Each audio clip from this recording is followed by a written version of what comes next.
If English is a second language or you just need to brush up on your skills, the Adult and Career Education of Central Virginia is offering up classes now for free. I found out more. Offer classes throughout the region, and we focus on all the different levels. So from beginning to intermediate to advanced, and we have people who come in and they might have never even had any educational background in the country that they came from, never went to school.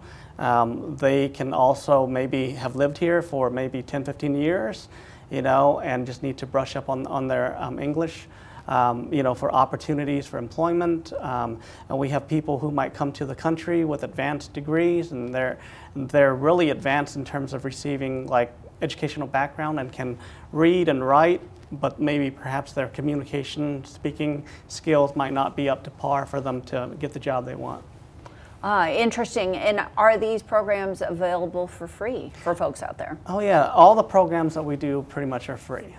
And I'm also here with 𝗘𝗦𝗣𝗅, an English language instructor, and there are 7,000 immigrants in Central Virginia, so there is a lot of need to teach English, right? Oh yes, in this area of Virginia, it's just amazing. When I go shopping, when I go to anywhere around Lynchburg or around the towns, I always hear now other languages, and it's so exciting. And speaking of the classes themselves, how does that all work? People can come to our class without registering, or they can pre-register. We have a QR code for that.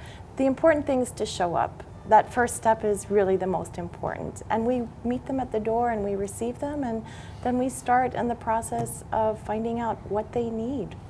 Right, and then you have classes, and explain to me how you divide up those classes and teach all these people at different stages of development of the English language.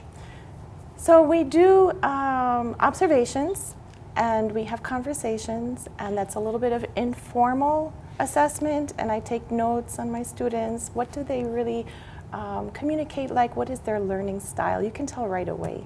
We also do an assessment called the Best Literacy 2.0, and that's in a written assessment. So from that data and the observations, I then have a separation of the group into beginners, intermediate, and advanced English speakers.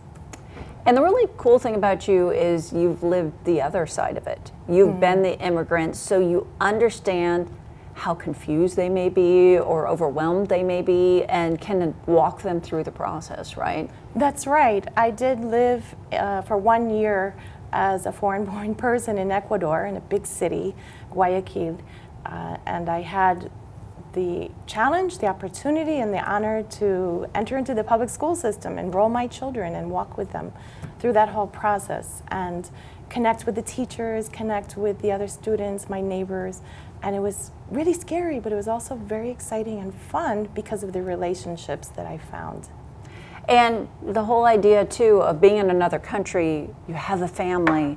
You need to not only know things for yourself, but for the whole family. And you actually see both sides of it yourself with adults and with kids, don't you? That's correct. I served as an advocate, obviously, in registering my children, and I also have been a student of foreign language for my whole life, having been born in the United States but raised in the Bronx. And in the school where I teach by day, I teach children, and I also speak with their parents because we need to talk about so many things in raising a child.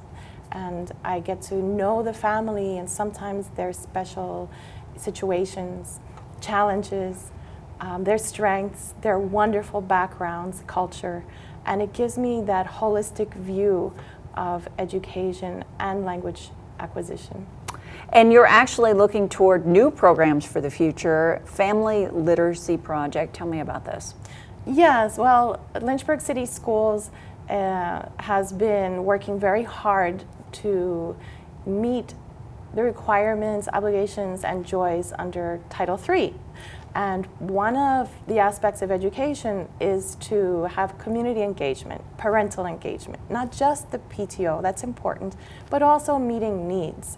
So my personal vision is to continue to teach adults, continue to teach children, but to bring families together, because when the children go home and the parents come into class, at the end of the day, they will still be together at home, in their own home.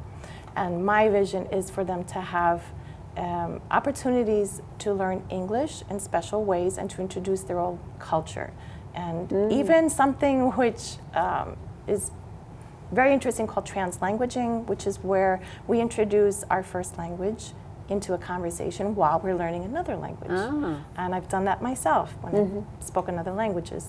And in this family literacy project, which is maybe going to begin in January, we will use the medium of poetry, theater, readers, theater, different ways, vehicles to just draw upon that tremendous resource that our children and their parents have. And speaking of resources itself, there is a class happening today at 4:30. So if you're interested in learning more about the English language, folks can actually dip their toe in tonight. That's right. It's going to be at the First Baptist Church in Monroe, and you'll be met at the door at 4:30. You don't even have to pre-register.